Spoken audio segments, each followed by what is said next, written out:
Silakan dimulai Mbak Fitri. Oke, terima kasih Kang Dulo. Ya. Bismillahirrahmanirrahim. Assalamualaikum warahmatullahi wabarakatuh. Waalaikumsalam warahmatullahi wabarakatuh.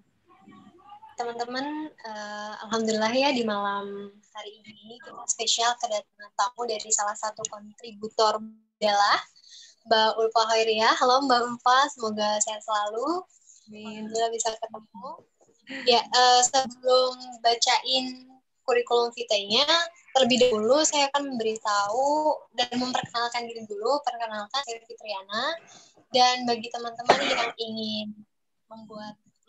yang ingin memberi pertanyaan boleh ditampilkan di kolom chat room.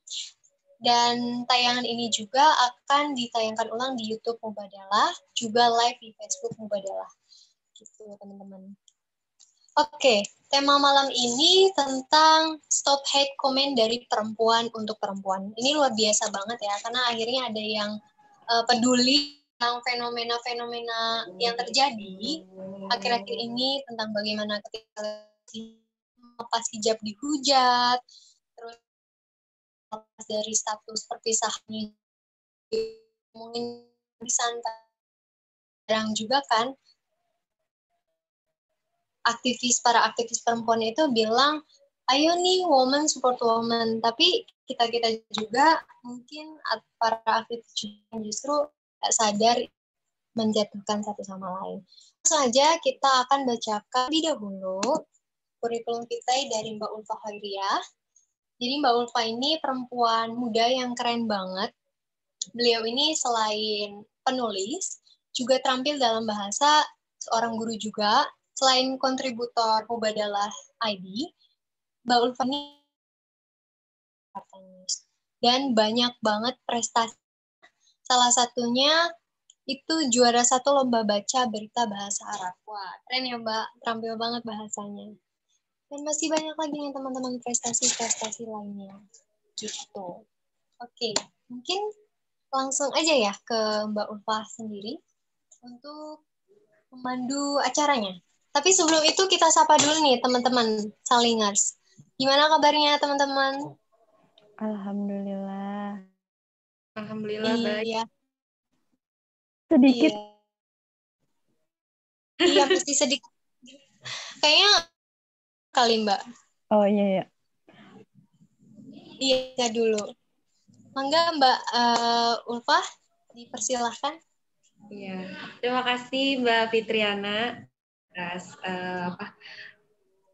terima kasih atas waktunya yang diberikan.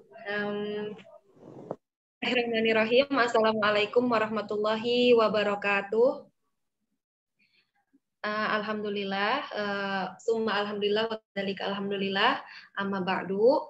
Terima kasih sebelumnya saya ucapkan kepada Mas Dul yang sudah mengundang saya. Walaupun saya kira ini hanya live bareng Mas Dul aja, ternyata ini diwadahi oleh Mubadalah sendiri. Terima kasih juga kepada host Mubadalah, Kak Fitriana yang telah memandu acara. Terima kasih juga kepada teman-teman yang berkenan hadir dalam acara diskusi ini karena saya juga di sini belum mumpuni, masih miskin ilmu, jadi mungkin di sini nanti saya dan teman-teman akan sharing aja mengenai hal-hal yang sering terjadi dan sering kita lihat di media sosial, yaitu hate comment ya. Sebelumnya saya izin memperkenalkan diri, walaupun tadi sudah di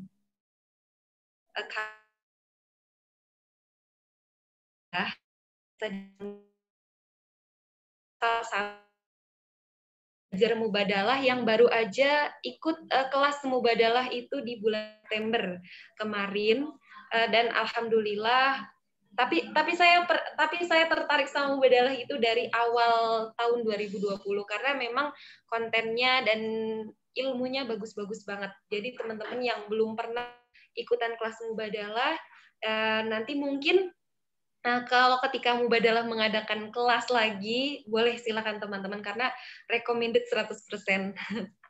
Baiklah, saya ini bukan seorang aktivis perempuan, bukan juga seorang feminis, bukan.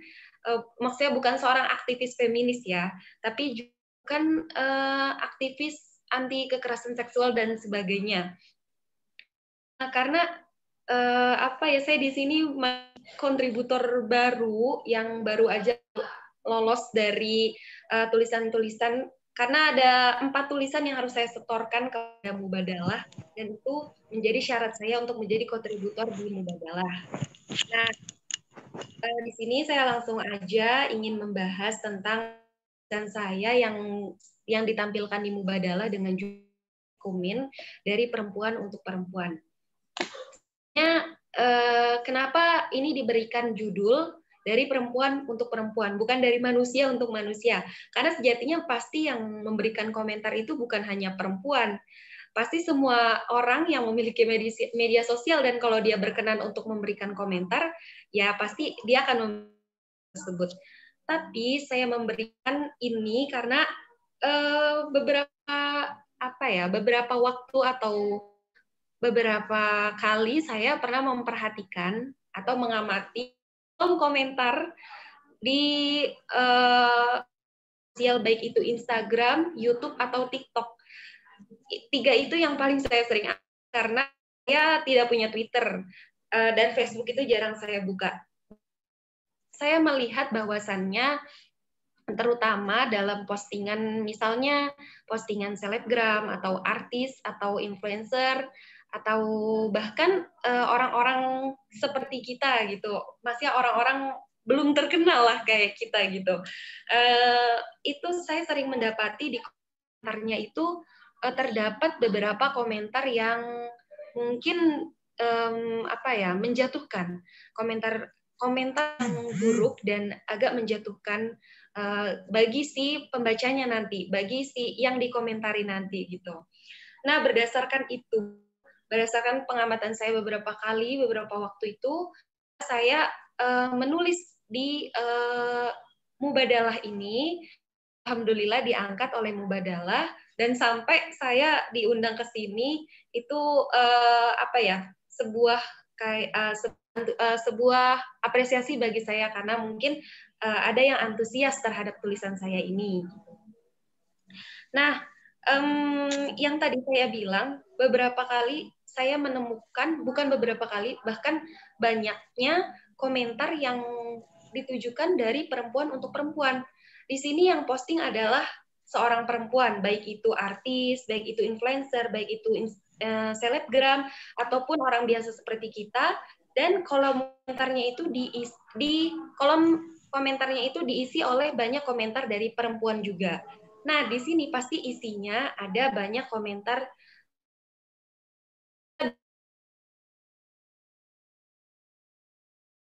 sedikit juga tentang komentar-komentar yang agak menjatuhkan.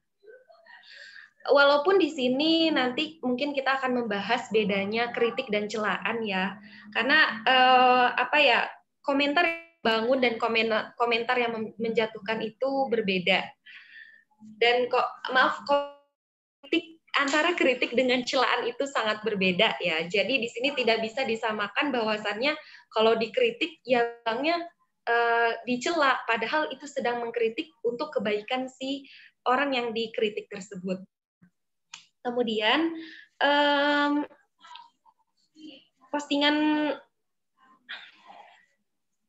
kemudian mungkin bagi kita orang yang biasa seperti kita, atau mungkin di sini sudah kenal, mungkin bagi kita kolom komentar itu tidak berpengaruh bagi kita. Namun bagi beberapa orang yang komentarnya itu sudah ratusan bahkan ribuan, itu jika komentar itu buruk atau menjatuhkan, itu sangat berpengaruh bagi dirinya.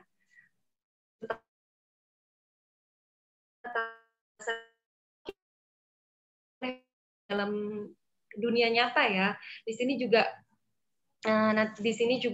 pasti kita akan sedikit sakit hati. Bagaimana kita merasakan orang artis dan atau orang yang terkenal dikomentari itu di kolom komentar yang dilihat jutaan mata, pasti merasakan sakit hati yang mungkin luar biasa. Dan Kak, mau ditampilin video?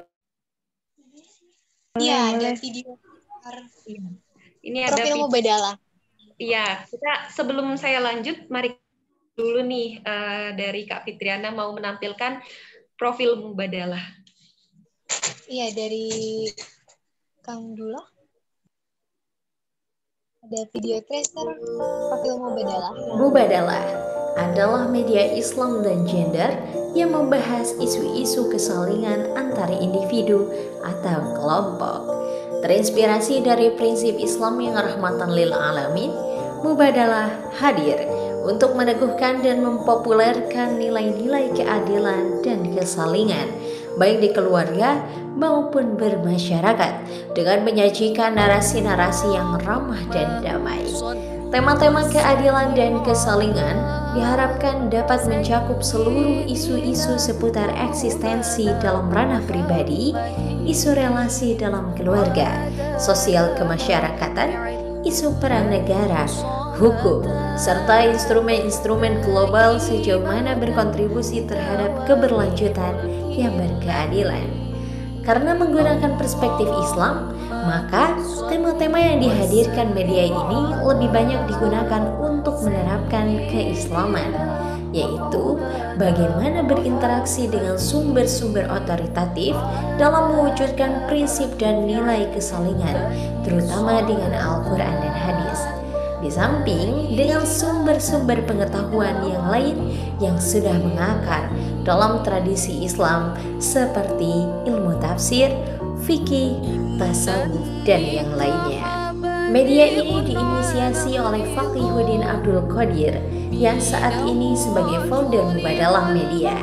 Kemudian, keredaksian kini digawangi oleh Zahra Amin sebagai pemimpin redaksi. Ada Fatihah Yuliana sebagai staf media sosial, juga Abdullah sebagai videografer, serta Nurul Bahrul Ulum dan Tia Istiana sebagai konten kreator, Mimin Mukminah dan Mumu Mustafa sebagai manajerial, dan Zainal Fanani sebagai staf IT. Saat ini Mubadalah Media secara kelembagaan berada di bawah naungan Yayasan Fahmina. Mubadalah Media juga terbuka untuk berkolaborasi dengan lembaga-lembaga lain yang memiliki kesamaan visi.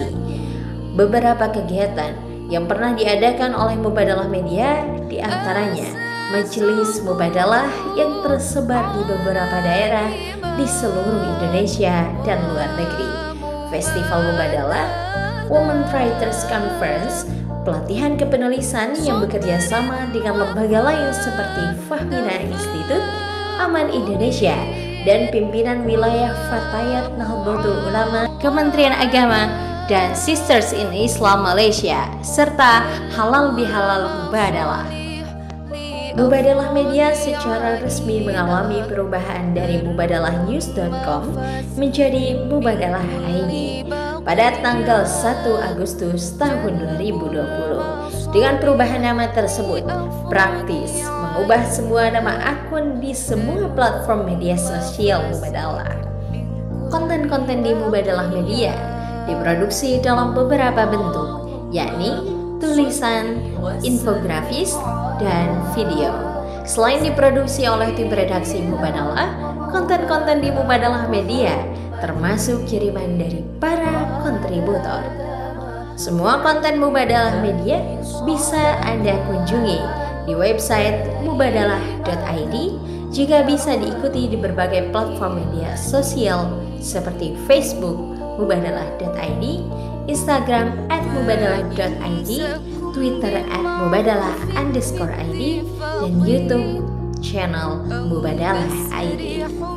Oleh karena itu, bersama Mubadalah ID, inspirasi keadilan relasi. Ya, itu dia profil dari Mubadalah ID. Maka Mbak Ulfa bisa dilanjutkan. Terima kasih. Ya, terima kasih. Saya lanjut ya. Kemudian setelah saya tadi membicarakan tentang bahwasannya komentar-komentar itu saya temui banyak kolom komentar para orang-orang yang sudah terkenal, terutama orang yang viral biasanya. orang yang sedang viral, ketika kita tidak suka melihatnya, pasti kita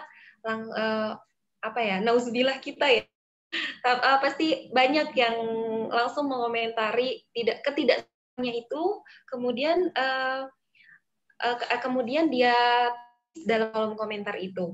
Jadi ketidaksukaan itu dia ungkapkan melalui komentar tersebut, dan itu padahal tadinya mungkin orang itu tidak niat viral, tapi karena mungkin dia kontennya menjadi viral atau perbuatan video dia menjadi viral, jadinya itu mau nggak mau pasti dikomentari oleh orang lain yang melihatnya. Nah, yang seperti tadi saya bilang, bahwasannya ada komentar yang membangun dan komentar yang menjatuhkan. Adapun komentar yang membangun itu diungkapkan dengan support atau dukungan orang yang menerima.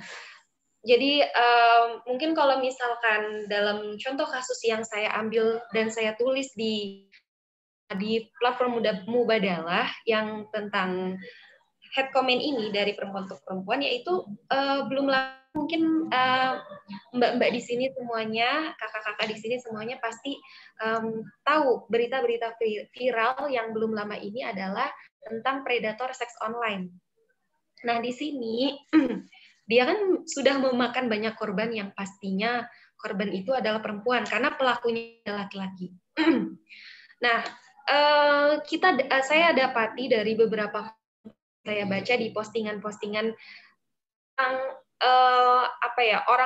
para aktivis feminis dan para kekerasan seksual yang memposting untuk mendukung perempuan ini, untuk mendukung para perempuan yang menjadi korban.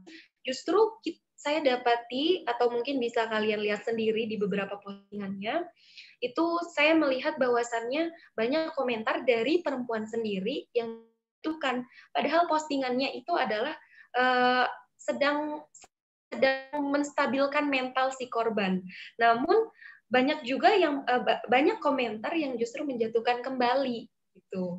Jadi itu seperti seperti sedang diobati tapi terluka lagi gitu. Karena padahal para psikolog mungkin para korban ini pergi ke psikolog dan para psikolog ini sedang mengobati mental si korban.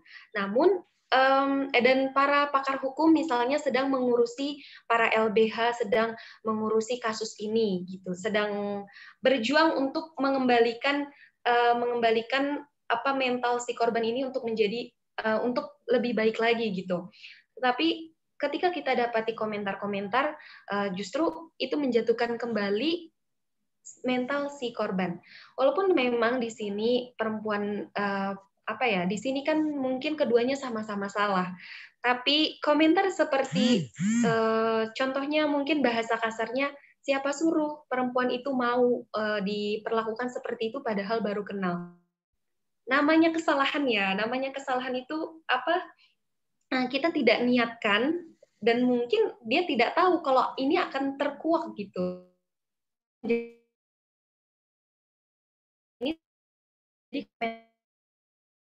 untuk agar perempuan tersebut mungkin mau lepas dari kesalahannya tersebut dan tidak mengulangi lagi gitu.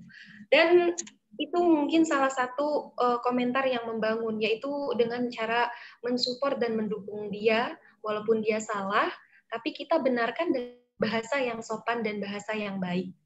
Nah, kemudian contoh komentar yang menjatuhkan itu biasanya berasal dari subjektif kita sendiri, berasal dari keinginan pribadi kita sendiri, dan lebih banyak berasal dari ketidaksukaan dari diri kita terhadap orang yang memposting tersebut. Misalnya kayak belum lama ini ada salah satu selebgram yang melepas hijab, yang saya juga tulis dalam tulisan saya ini. Nah, sebenarnya itu kan pilihan dia. Kita belum itu pertama kali dia posting melepas hijabnya itu, kita sudah banyak orang yang sudah memburu-buru dengan komentar-komentar buruknya, menyayangkan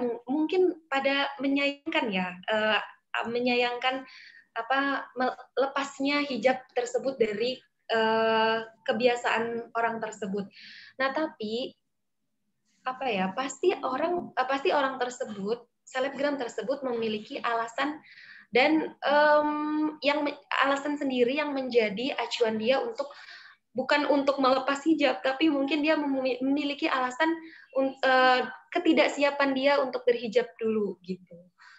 Jadi komentar yang menjatuhkan itu biasanya yang kalau kita sekarang bahasanya itu gaslighting syariah ya. Ya jadi mungkin dikomentari dengan kamu kenapa lari? Kamu kenapa lari dari Allah? Padahal kamu masalahnya sama manusia gitu. Ya padahal dia ya kita kan sepertinya kita tidak tahu ya bagaimana hubungan dia dengan Allah dan bagaimana dia juga tidak tahu bagaimana hubungan kita dengan Allah. Siapa tahu dia justru lebih baik hubungannya dengan Allah. Nah, itu dia. Jadi maka baiknya kita untuk menghindari menghindari menulis komentar yang menjatuhkan. Nah, kalau niatnya memang menasihati, biasanya kita dapati dalam setiap sosial media itu ada direct messenger atau pesan pribadi ya, melalui pesan pribadi. Dan mungkin kalau memang ingin niatnya menasihati agar contohnya yang tadi agar perempuan tersebut memakai hijabnya kembali atau agar perempuan tersebut memperbaiki kesalahannya, itu ada kolom komentar pesan pribadi yang bisa kita kirim pesan pribadi tersebut dengan bahasa yang sopan, dengan bahasa yang baik, dan kemudian kita menghindari kolom komentar yang dilihat jutaan mata seperti itu. Nah, setelah itu dampaknya mungkin ya, dampak komentar tersebut bagi orang yang dikomentari dan bagi orang yang mengomentari sendiri juga memiliki dampak. Bagi orang yang dikomentari mungkin kita bisa tahu sendiri karena mungkin kita pernah merasakan yang namanya dikomentari orang dengan bahasa yang tidak enak dan dengan bahasa yang tidak sopan. Kita pasti akan merasa agak sakit hati, kemudian merasa seperti insecure, kemudian merasa tidak percaya diri lagi dan lain sebagainya. Itu dampak dari orang yang dikomentari saat dia membaca komentar-komentar buruk. Namun ini juga bisa menjadi bumerang sendiri bagi orang yang menulis komentar tersebut.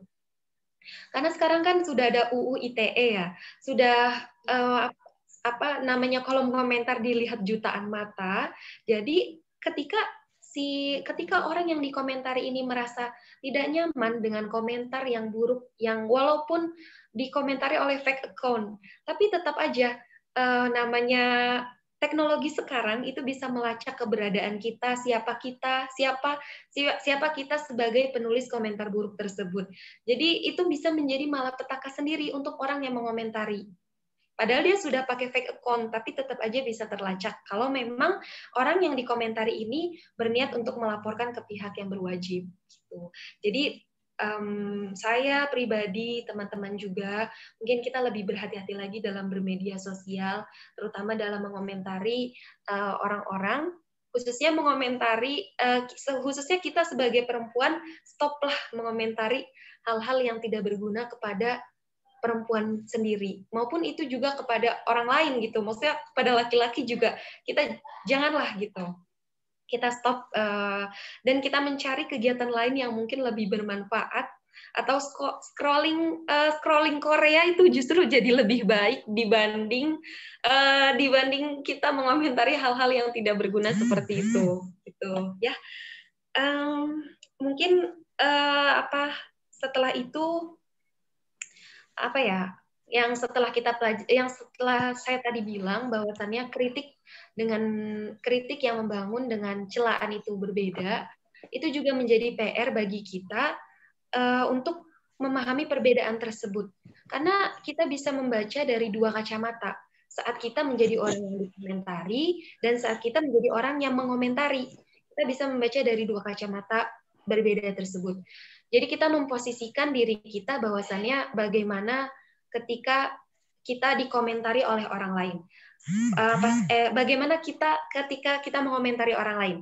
Ketika kita mengomentari orang lain, mungkin kita akan berpikir bagaimana ya untuk menasehati dia dengan kata-kata yang membangun dan tidak membuat dia sakit hati. Seperti itu. Pasti kita kan inginnya berpikir seperti itu, inginnya melakukan hal tersebut.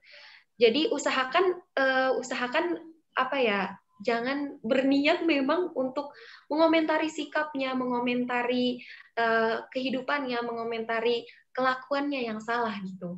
Justru kita berniat untuk mensupport orang tersebut memperbaiki kesalahannya dengan cara menasihati dengan kata-kata yang baik dan sopan. Dan ketika kita memposisikan diri kita dalam kacamata orang yang dikomentari. Nah, ketika yang tadi saya bilang, bahwasannya pasti kita merasakan ya, pernah dikomentari, pernah nggak sih dikomentari dengan apa body shaming, ya kan? Mungkin dikatain agak gendutan nih, gitu, atau Iya, pernah. nih, gitu, atau kurusan, atau lain sebagainya yang mungkin bahkan baju kita nggak nyambung aja dikomentari gitu. Semuanya dikomentarin. Iya. Dari ujung rambut, ujung kaki ya dikomentarin. Nah, di situ kita memposisikanlah diri kita sebagai orang ketika kita sebagai orang yang ketika kita dikomentari gitu. Kita memposisikan diri kita bahwasannya, oh ternyata dikomentari itu tuh nggak enak gitu. Iya, nggak enak. Nggak apa ya, just bikin nggak percaya diri lagi, bikin insecure, bikin down bahkan ya. Kalau memang kata-katanya benar-benar nusuk dan benar-benar tajam. Bener banget. Ketika kita mungkin memposisikan diri kita menjadi orang yang dikomentari, kita akan berpikir bahwasannya, oh kita harus hati-hati nih dalam mengomentari orang lain. Karena kita dikomentari aja kita merasa sakit hati. Bagaimana orang kalau kita komentarin juga gitu. Jadi kita harus bisa memposisikan diri kita dalam dua kacamata tersebut, menjadi orang yang dikomentari dan menjadi orang yang saat mengomentar. Iya. Kemudian apa ya? Yang tadi saya bilang perbedaan kritik ya, yang tadi kritik itu kan mungkin bukan hanya dalam bermedia sosial. Ketika kita membuat karya, terus ketika misalnya kita membuat tulisan atau konten-konten di YouTube dan sebagainya, itu kan berarti kita harus siap mendapatkan kritik dari orang lain, asal kritik itu membangun gitu. Nah, beda dengan celaan. Kalau celaan itu berarti memang langsung dilontarkan karena ketidaksukaan gitu.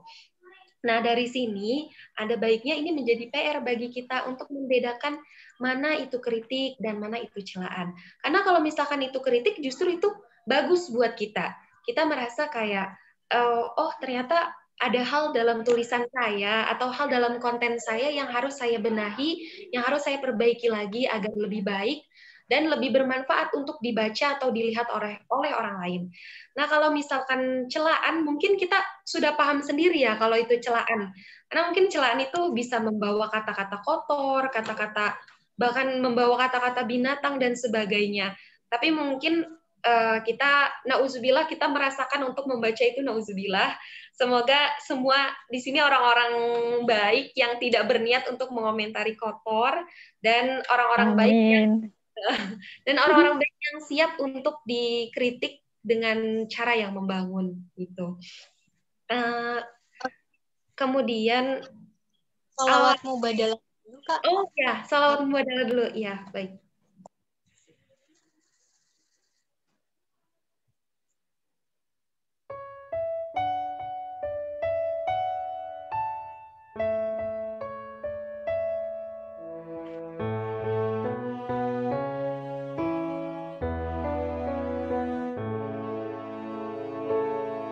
صلي وسلم دائما على أحمد والآل والأصحاب من قد وحدا هو خلقهما من نفس واحدة فبث منهما رجالا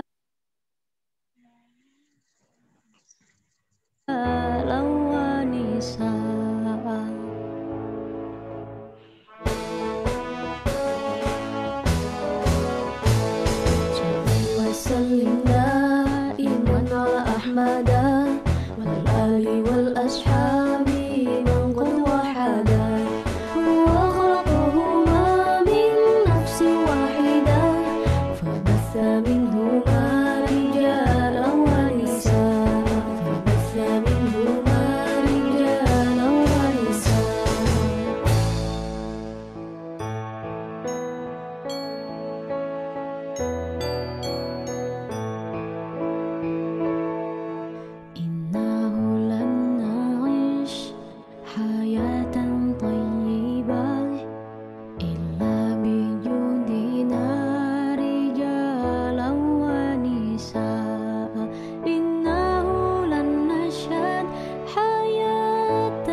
ونساء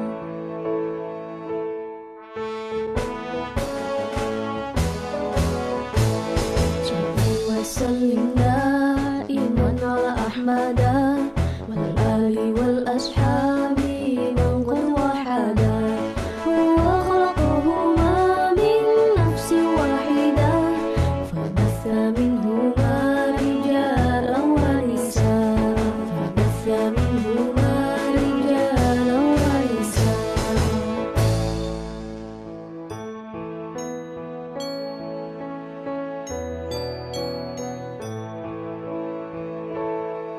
صلي وسلم دائما على أحمد والآل والأصحاب من قد وحدا هو خلقهما من نفس واحدة فبث منهما رجالا ونساء فبث منهما رجالا ونساء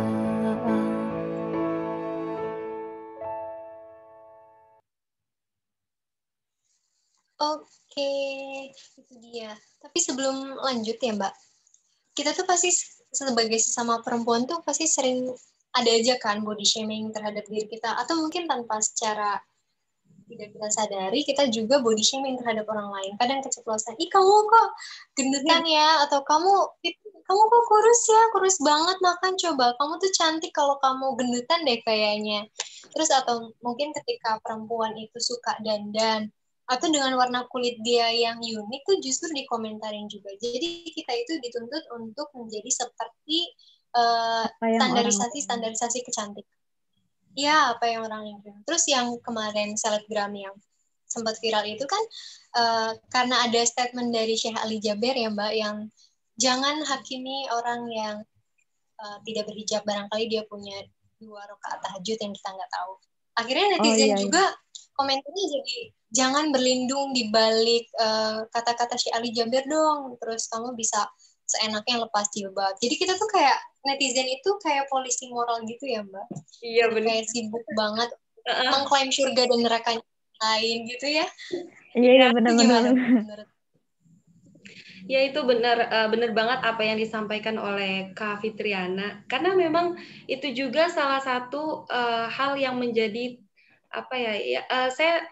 yang menjadi acuan saya untuk menulis judul jilbab surga versus jilbab neraka. Saya menulis di Mubadalah dengan judul tersebut karena memang melihat bahwasannya keadaan di sekitar saya, bukan hanya dalam dunia nyata ya, tapi mungkin di media sosial juga membeda-bedakan jilbab panjang dan jilbab pendek. Jilbab pendek, ya benar-benar.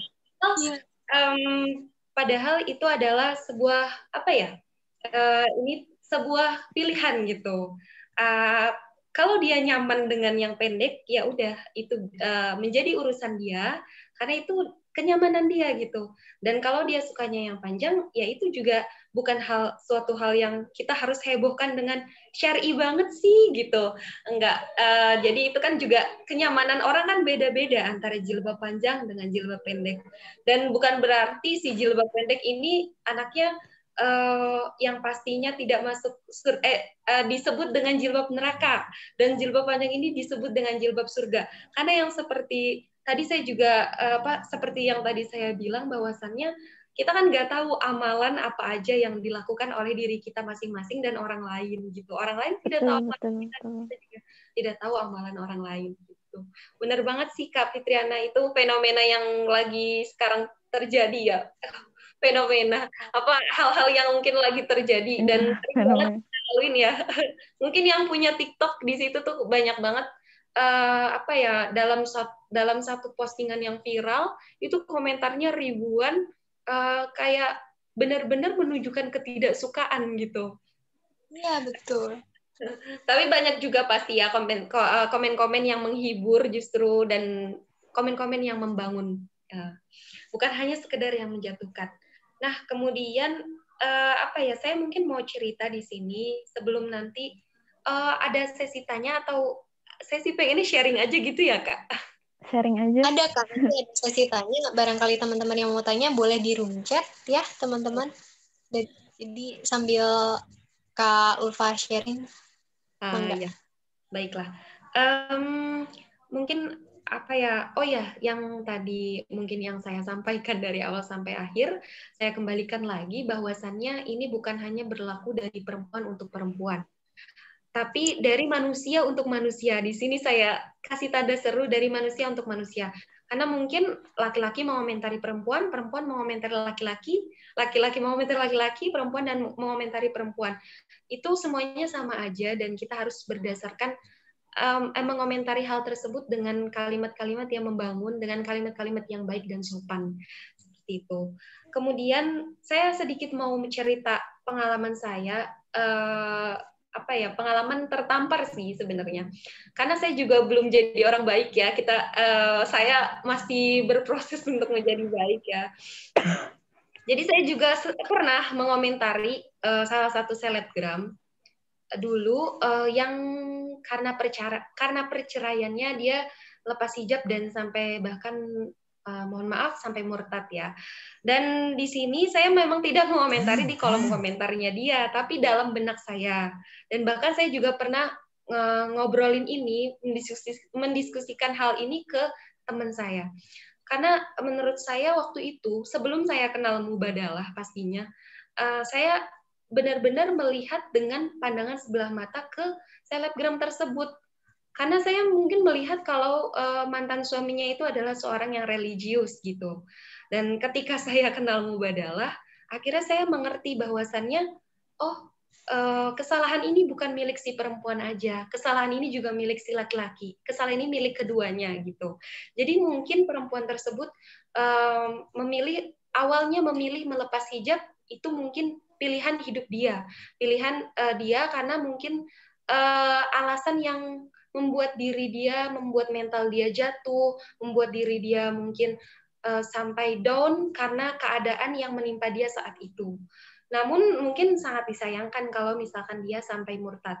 Tapi kembali lagi itu kepada jalan hidup orang lain, asal kita menasehati dia mungkin yang tadi saya sampaikan bahwasannya mungkin kita mau menasehati di kolom bukan di kolom komentar, di pesan pribadinya gitu ya, supaya dia kembali memilih jalan yang benar atau seperti apa, asal dengan kata-kata yang membangun. Nah dari situ saya setelah kenal Mubadalah bahwasannya saya oke, sekarang pokoknya kita nggak boleh yang namanya melihat hanya dari satu sisi aja, kita harus melihat dari dua sisi, yang salah sama yang benar sama yang salah, pokoknya kita harus melihat dari dua sisi. Pasti kedua-duanya ada benarnya dan kedua-duanya pasti ada salahnya. Kayak gitu aja. Mungkin yang mau saya sampaikan segitu sih Kak. Tapi sedikit deh mungkin teman-teman saya juga di sini mungkin kita bisa menghindari hal-hal yang tidak berguna seperti mengomentari orang lain dengan kata-kata yang buruk. Kalau kita belum bisa untuk mengomentari orang-orang dengan kata yang membangun atau memuji dia, mensupport dia, mendukung dia, mungkin kita bolehlah melakukan aktivitas yang lain. Seperti tadi saya bilang, kalau misalkan scroll drama Korea itu lebih baik daripada kita menulis kolom komentar dengan kata-kata yang buruk dan menjatuhkan orang tersebut. Jatuhnya kan jadi kita dapat dosa sendiri gitu ya. Mungkin hal ini nggak berlaku di dunia nyata aja ya, mungkin berlaku di dunia maya juga. Kalau salah itu menjadi fitnah kan, kalau benar tapi jadinya gibah gitu.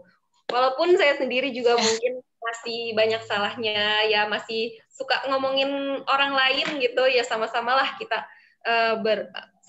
kita memperbaiki hal-hal yang tidak bermanfaat ini menjadi melakukan hal-hal yang lebih bermanfaat ya. Mungkin kita menjadi bukan hanya sekedar menjadi penonton ketika kita bermedia sosial, bukan hanya sekedar menjadi orang yang melihat, tapi kita memberikan apa yang bisa dibanggakan dari diri kita gitu, seperti membuat konten-konten kreator, membuat tulisan-tulisan dan sebagainya, atau lebih baik mendingan jualan deh dapat untung ya, dan menghindari hal-hal yang buntung ya. Mungkin itu aja sih Kak, kurang lebihnya dari saya.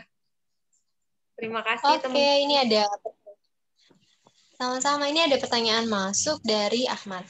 Ada nggak sih dampak psikologis kalau kita komen hate? Gimana nih, Kak Ulfa? Oh, dampak psikologisnya ya. Nah, tadi kembali lagi kepada memposisikan diri kita dari sebagai orang yang ketika dikomentari. Dua kacamata, kita memposisikan diri sebagai orang yang mengomentari dan memposisikan diri sebagai orang yang dikomentari. Nah, ketika kita menanyakan dampak psikologisnya, maka kita harus memposisikan diri kita sebagai orang yang ketika dikomentari. Apakah kita akan sakit hati ketika Mbak kok kurusan sih, Mbak kok gendutan sih gitu, Mbak bajunya itu jadi apa kayak ibu hamil gitu dan sebagainya. Nah itu kan pasti memiliki dampak yang walaupun kata-kata itu sepele, tapi itu sangat mempengaruhi psikis seseorang. Walaupun hanya sekedar saya jadi nggak percaya diri lagi. Jadi tuh kadang ada bahkan karena dikomentari bajunya sampai tidak mau dipakai lagi bajunya itu. Kalau dampak psikologisnya itu mungkin jadi insecure, menjadi down, bahkan ada orang yang sangat down karena komentar-komentar tersebut sampai dia tuh tidak mau bertemu lagi dengan dunia-dunia media sosial terutama ya. Saya pernah melihat salah satu konten kreator di TikTok, saking dia nggak tahu kalau misalkan dia bakal viral, kalau konten-konten dia itu sangat bermutu dan menjadi viral, sampai dia tuh menutup akun TikToknya karena tidak kuat dengan komentar-komentar buruk yang ditujukan dari netizen, ditujukan untuk dia dari netizen gitu.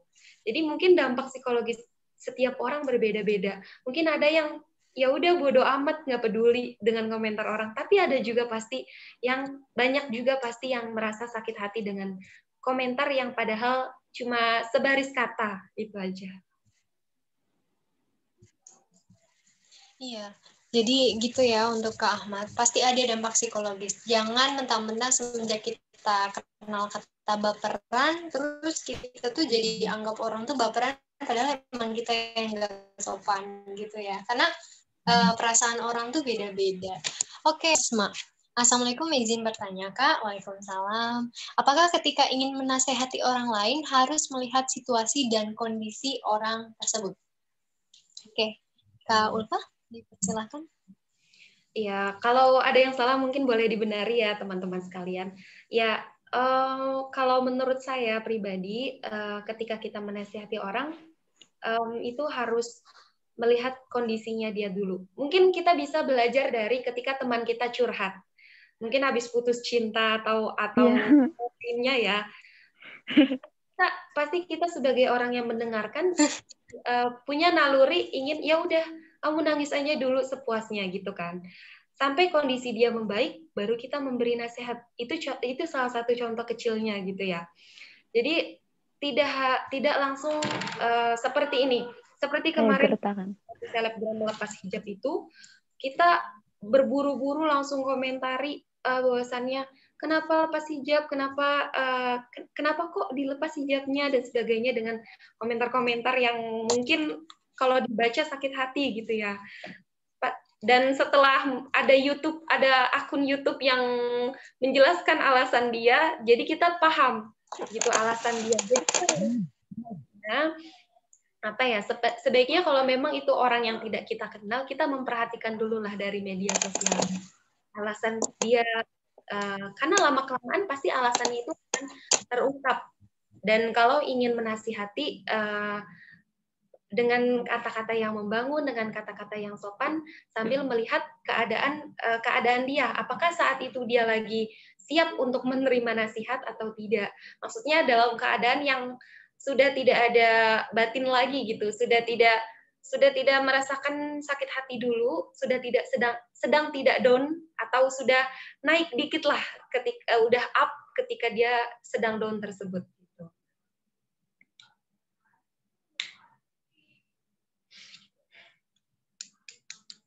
Fitri, suaranya di mute dulu. Oh iya, sorry. Iya, jadi aku setuju sama Kak Ulfa. Sebelum kita menasihati orang lain, atau misal posisi kita itu menjadi teman curhat orang. Kadang-kadang nggak semua orang tuh sebenarnya butuh solusi. Kadang kita cuman butuh dengar yang baik kan. Jadi sebisa mungkin diminimalisir untuk menghakimi supaya komen hate-nya itu dikurangi. Karena kita nggak tahu kan apa yang dihadapi orang lain, juga perasaan yang sebenarnya kan kadang orang itu yang tahu. Gitu. Oke, ini ada lagi yang bertanya antara Kak Anggi dengan Kak Aulia ini saling berkaitan ya. Jadi Kak izin bertanya bagaimana cara menanggapi orang-orang yang komen hate tapi berlindung di kata iya kan cuma ngingetin. Sama nyambung dengan pertanyaan Kak Aulia, maaf Kak, sering ketemu sama orang yang komen hate tapi berlindung di kata canda. Ini TikTok banget ya, anak-anak TikTok banget. Cantik doang tapi pendek, canda cantik kayak gitu. Ini terus kalau dijawab malah dibilang baperan. Gimana ya Kak cara menanggapi yang seperti itu? Ya. Gimana ya? Menanggapi hal-hal tersebut itu kan kembali lagi kepada diri kita saat menghadapi komentar tersebut ya. Karena kalau saya biasanya saya pribadi pernah dikomentari terus dibilang ih gitu aja baper gitu. Ih orang bercanda doang kok gitu. Ya kan pasti kita sering gitu. Jadi saya saat itu mungkin ya saya diam, dan kalau memang kata-katanya masih tidak di luar batas, saya akan diam aja. Kalau misalkan nanti kata-katanya telah di luar batas, saya baru rasanya membalas komentarnya itu dengan kayak ih kok komennya kayak gitu sih gitu. Kamu kan nggak tahu kalau aku sakit hati atau enggak gitu. Jadi menurut saya itu kembali lagi kepada diri masing-masing dalam menanggapi hal tersebut gitu. Banyak orang yang ya udah diem aja dan merasa tidak peduli dengan komentar-komentar tersebut, tapi banyak juga yang mungkin menanggapinya dengan candaan lagi dan menanggapinya dengan yang tadi mungkin dampak buruknya itu tadi menanggapinya serius gitu, langsung dilaporin ke pihak yang berwajib gitu kan. Itu kalau misalkan komentarnya memang sudah di luar batas. Tapi kalau komentar-komentar body shaming yang seperti biasa dilontarkan oleh teman-teman kita mesti lihat dulu. Kalau misalkan memang biasanya dikomentari oleh sahabat yang benar-benar real sahabat itu, kita tidak akan merasa sakit hati gitu. Tapi kalau misalkan dikomentari oleh teman yang baru menjadi teman gitu, mungkin kita akan sakit hati. Jadi itu tergantung kita menanggapinya seperti apa gitu. Gitu Kak. Oke, terima kasih. Ada lagi nih dari Kak Tuti ya.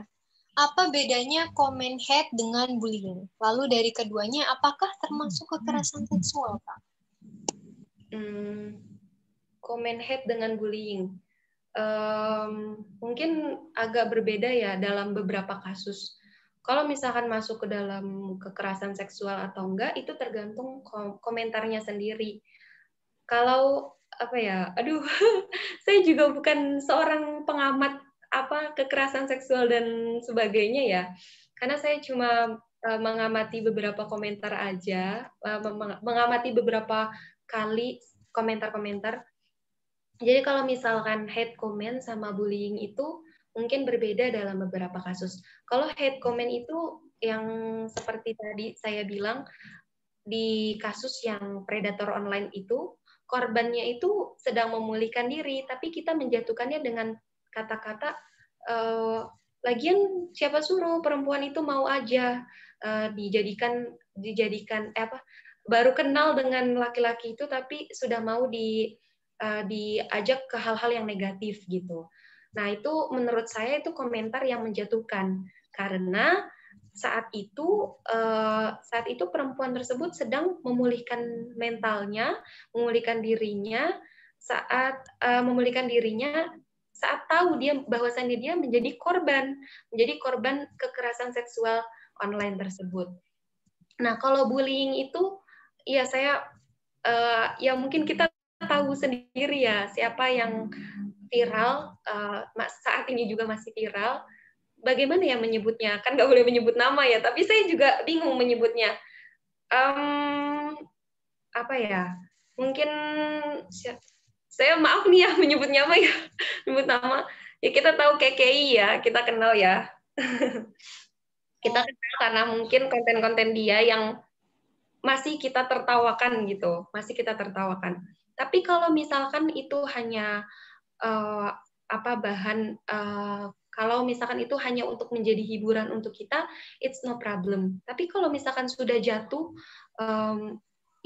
ini orang kok pede banget sih, ini orang kok nggak tahu malu banget dengan keadaan kondisi fisiknya dia, terus lalu menulis kata-kata buruk tersebut dalam komentar, itu sudah jatuh menjadi bullying, ya bahkan itu juga termasuk hate comment gitu. Nah kalau misalkan jatuh kekerasan seksual itu mungkin terjadi dalam beberapa kasus, tapi mohon maaf saya kurang mengamati ya kalau misalkan kekerasan seksual ini gitu. Itu Kak. Mungkin ada dari para penyimak ini untuk melebihkan jawaban saya gitu, menyempurnakan jawaban saya.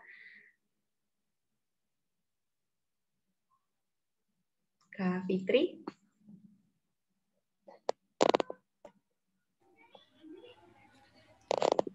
Oke, kayaknya Kak Fitri ada masalah jaringan deh. Iya. Oke, baik, saya ambil alih dulu Kak Ulfa. Nah, ini sudah satu jam. Nah, iya. Sebelum kita closing statement, saya akan putar dulu satu video mubadalah.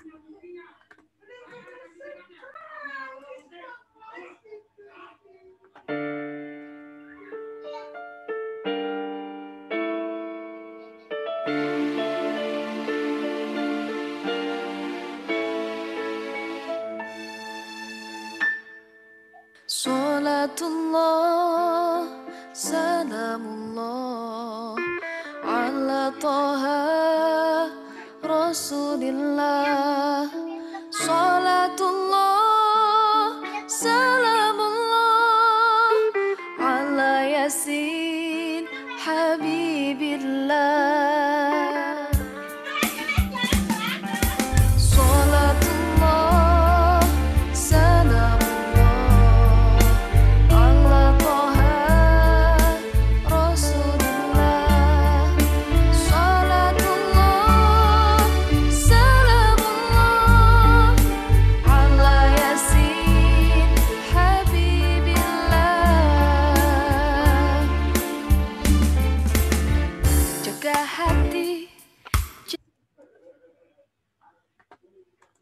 Jaga relasi, jangan kau norai, jangan khianati.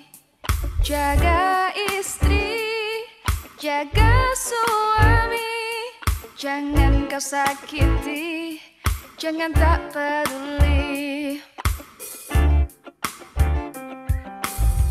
Bila hati sudah bersih, penuh cinta, buang benci, saling sayang, saling setia, lalu saling melayani. Jaga keluarga, jaga tetangga, jangan bikin susah atau sengsara. Jaga bangsa, jaga semesta, jalin kasih, pupuk cinta. Salatullah, salamullah ala Taha Rasulillah. Salatullah, salamullah ala Yasin Habibillah.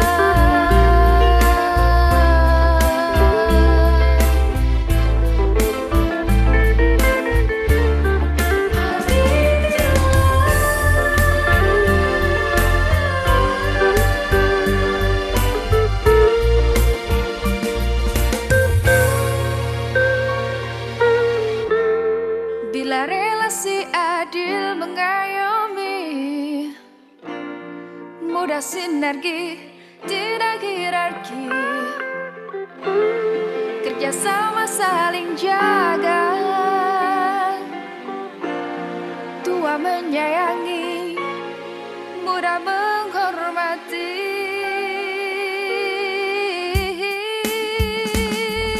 Salatullah, salamullah, ala Toha Rasulillah.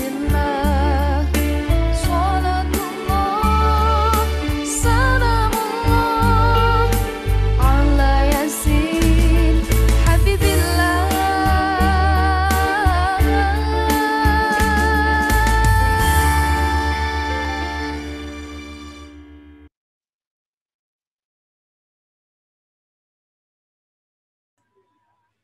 Halo, Pak Fitri, apakah sudah bisa? Tadi katanya mati lampu.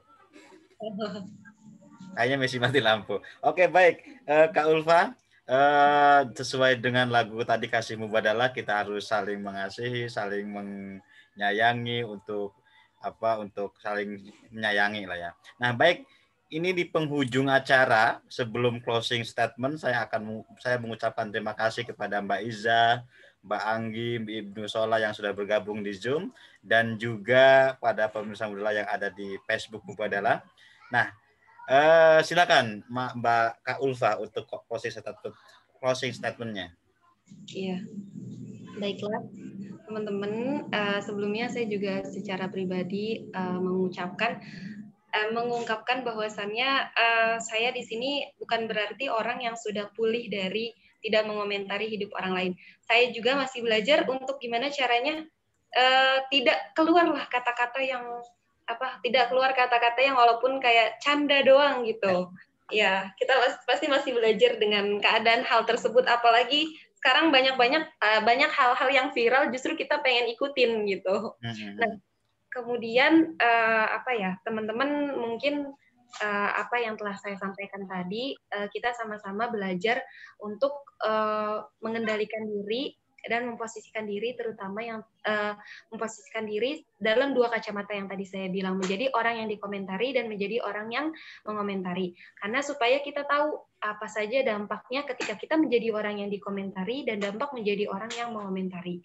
Nah, kemudian saya juga tadi yang seperti saya bilang bahwasannya saya memiliki pengalaman mengomentari orang lain, dan kemudian ketika saya belajar mubadalah bahwasannya kesalahan itu tidak hanya datang dari pelaku yang tadi saya bilang, maksudnya korban yang tadi saya bilang itu perempuan. Jadi kesalahan itu bukan hanya dari perempuannya, tapi kesalahan dari keduanya, dari laki-laki itu juga salah. Nah, makanya belajar mubadalah itu belajar tentang relasi ya, cara pandang yang adil dan tidak mendiskriminasi. Itu kita bisa kita bisa mempelajari bagaimana memiliki cara pandang yang adil, memiliki keinginan untuk tidak mendiskriminasi dan sebagainya. Mungkin itu saja sih, Mas Dul. Oke, terima kasih Mbak Ulfa Khairia sudah berbagi pengalaman, sudah berbagi pengetahuan di malam hari ini. Juga terima kasih kepada teman-teman yang sudah gabung. Saya tidak akan menyimpulkan, tapi saya akan membacakan di akhir paragraf tulisan ini. Yuk be careful, muslimah, kita saling menguatkan sesama perempuan. Itu saja, mari kita menguatkan sesama perempuan sesuai dengan tema ini. Apalagi ini sudah, atau dari teman-teman peserta Zoom ini yang digabung mau menambahkan atau cukup? Oke, sorry tadi mati lampu. Ya. Oke, nggak apa-apa Kak Fitri, ini sudah di ujung pengacara ini. Mari kita closing saja. Saya ucapkan terima kasih Teh Fitri, Kak Ulfa sudah berbagi di malam hari ini, juga terus berkarya, terus menulis. Kak Ulfa terus menulis, juga teman-teman yang ada di Zoom barangkali ingin menulis, silakan kirim saja artikel tulisannya. Lihat dulu websitenya, website kami ada Media Mubadalah, ada website, lalu ada YouTube, ada Instagram, dan ada Twitter. Silakan kunjungi kami, semoga ini menjadi inspirasi keadilan relasi. Dari saya, mohon maaf mengambil alih tugasnya Kak Fitri. Maaf juga tadi mati lampu, ya ampun. Oke, nggak Maaf apa-apa. sekali atas Oke, mohon maaf. Wallahul muwafiq ila aqwamit thoriq. Assalamualaikum warahmatullahi wabarakatuh. Waalaikumsalam warahmatullahi wabarakatuh.